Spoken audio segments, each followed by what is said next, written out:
वो तुम्हारी नजर नहीं खंजर थी, शायद जो मेरे जिस्म में समाई थी और लहू के धब्बे लिए बाहर निकल आई थी।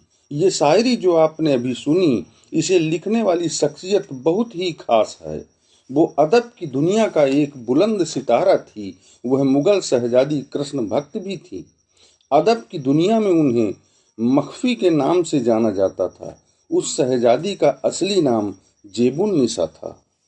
नमस्कार दोस्तों, इस समय आप देख रहे हैं ग्रेट इंडिया चैनल और आज हम आपके लिए लेकर आए हैं बुलंद शायरा मखफी उर्फ शहजादी जेबुन निसा की कहानी, जिसमें अथाह गहरा दर्द है, शायरी है और इश्क भी, जो मुगल किले की ऊंची दीवारों की घुटन से भरी बंदिशों को तोड़ देता है। अगर आप हमारा वीडियो पहली बार देख रहे हैं और आपको हमारा यह प्रयास अच्छा लगा, यदि आप चाहें तो प्लीज हमारे चैनल को सब्सक्राइब जरूर करें। दोस्तों, अब हम पलटकर फिर से कहानी पर आते हैं। जेबुन निसा के इश्क की किताब के पन्नों में महाराजा छत्रसाल और छत्रपति शिवाजी महाराज जैसे नामों का जिक्र आता है।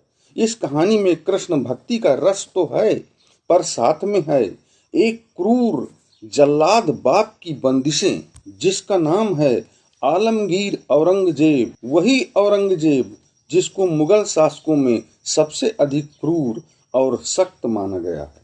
वो बादशाह औरंगजेब कितना कसाई रहा होगा, जिसने अपनी ही बड़ी और होनहार बेटी को पूरी जिंदगी सलाखों में कैद करके रखा हो। ये बेटी कोई और नहीं, शहजादी जेबुन निसा ही थी, जिसने सारी उम्र सलाखों में कैद रहने के बाद दम तोड़ दिया। पर मरने से पहले उसने 5,000 से भी अधिक गजलें, शेर और रुबाइयां लिखी, जिनका संकलन दीवाने मखफी के नाम से आज भी बहुत मशहूर है। यूं तो परवरदिगार ने जेबुन निसा को हुनर, इज्जत, शोहरत, आलीशान जिंदगी दी थी। उनके शेर, गजल और रुबाइयों के अनुवाद फ्रेंच, अरबी, अंग्रेजी सहित कई विदेशी भाषाओं में किए गए थे। उस समय तक सिर्फ वो ही ऐसी शख्सियत रहीं। उनके बाद इस मुकाम पर मिर्जा गालिब हुए। जेबुन निसा का जन्म 15 फरवरी 1638 में हुआ था।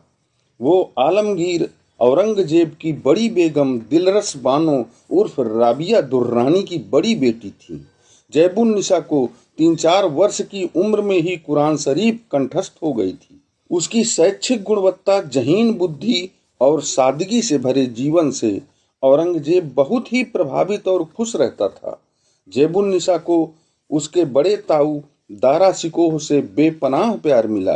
दारा शिकोह की सोहबत में उसे सूफी विचारधारा और साहित्य की ओर बढ़ने का अवसर मिला।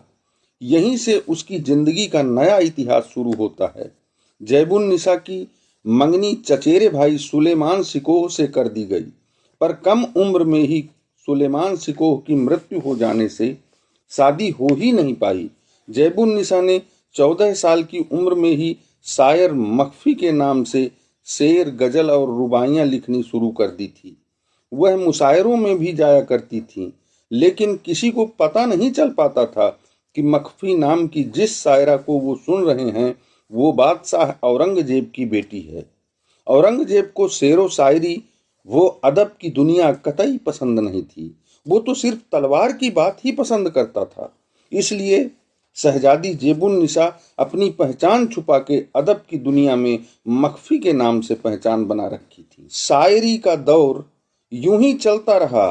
फिर एक दिन जेबुन निसा ने किसी कार्यक्रम में बुंदेला महाराज छत्रसाल को देखा और मन ही मन उन्हें दिल दे बैठी। एक दिन उसने अपनी खादिमा के हाथ प्यार से भरा प्रणय निवेदन का पैगाम छत्रसाल के पास भिजवाया, लेकिन औरंगजेब के सख्त पहरे के कारण मामला खुल गया और जेबुन निसा की पहली मोहब्बत ने राजमहल के गुरूर और अहम के चलते दम तोड़ दिया। क्योंकि महाराज छत्रसाल और औरंगजेब में भारी दुश्मनी थी। पहले तो औरंगजेब ने उसे दुत्कारा, फिर समझाया, डर दिखाकर किसी तरह मामला शांत करवाया। पर जेबुन निसा के आजाद ख्यालों और जवानी की उमंग को औरंगजेब कब तक रोक पाता।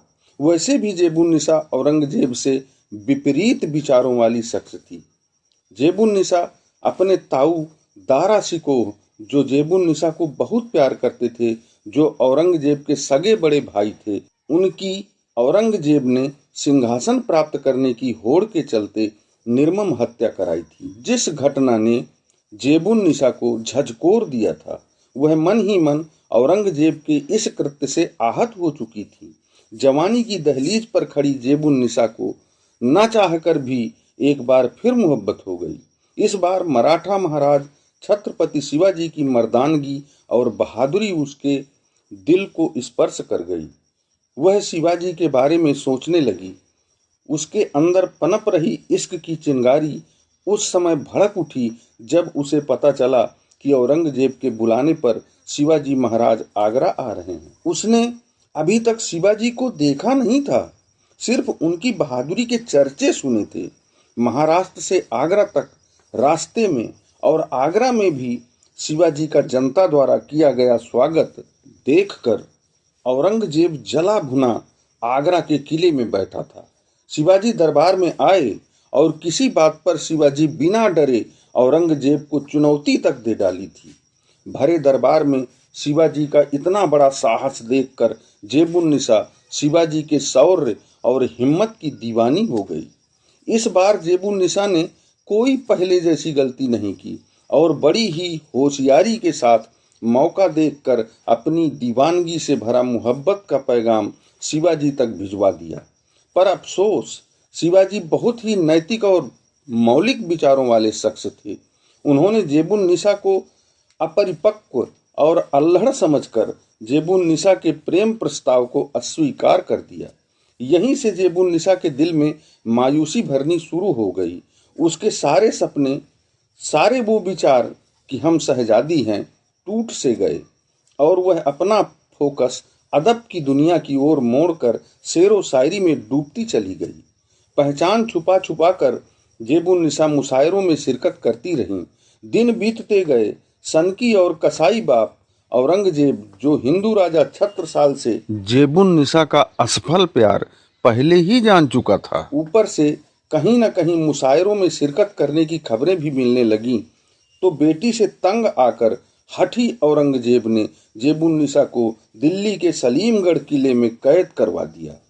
उस समय तक जेबुन्निसा की उम्र 40-41 वर्ष हो चुकी थी। जेबुन्निसा ने पूरे 20 वर्ष इसी सलीमगढ़ किले में कैद रहकर गुजारे थे, जहां उन्होंने 5000 से अधिक गजलें, शेर और रुबाइयां लिखी। कैद में रहते रहते ही वो अदब की सलीकेदार दुनिया से ऊपर उठकर रूहानी दुनिया में पहुंच चुकी थी। अहंकारी बाप के कारण वो शादीशुदा तो नहीं बन पाईं, पर कैद में ही अंतिम बार उन्हें किसी लौकिक बादशाह जैसे मनुष्य से नहीं, बल्कि अलौकिक शख्सियत श्री कृष्ण जी से प्रेम हो गया। वह कृष्ण की दीवानी हो गई थी, संत मीराबाई की तरह। जानकार बताते हैं कि कैद में लिखी उनकी अधिकतर रचनाएं कृष्ण जी को ही समर्पित हैं, जिसे हम कुछ कुछ इस रुबाई से समझ सकते हैं। आप जरा गौर फरमाएं। जिंदगी तो कैद में है, अब बंदिशों का डर कहाँ, रस के कमर मोहन मेरे, बेकार है सारा जहां। पत्थरों के इस जहां में तू तान मुरली की सुना, सूरत तेरी दिल में बसी, अब सामने नजरा यहाँ। 20 वर्षों की कठोर तन्हाई के बाद 26 मई सन 1701 में जेबुन्निसा जी ने सलीमगढ़ किले में ही आखिरी सांस ली और सदा सदा के लिए इस बेरहम, अहंकारी और कठोर दुनिया से उस रूहानी दुनिया में चली गई। यह ऐतिहासिक कहानी आपको कैसी लगी? आप कमेंट के माध्यम से अपनी राय हमें जरूर लिखें। धन्यवाद।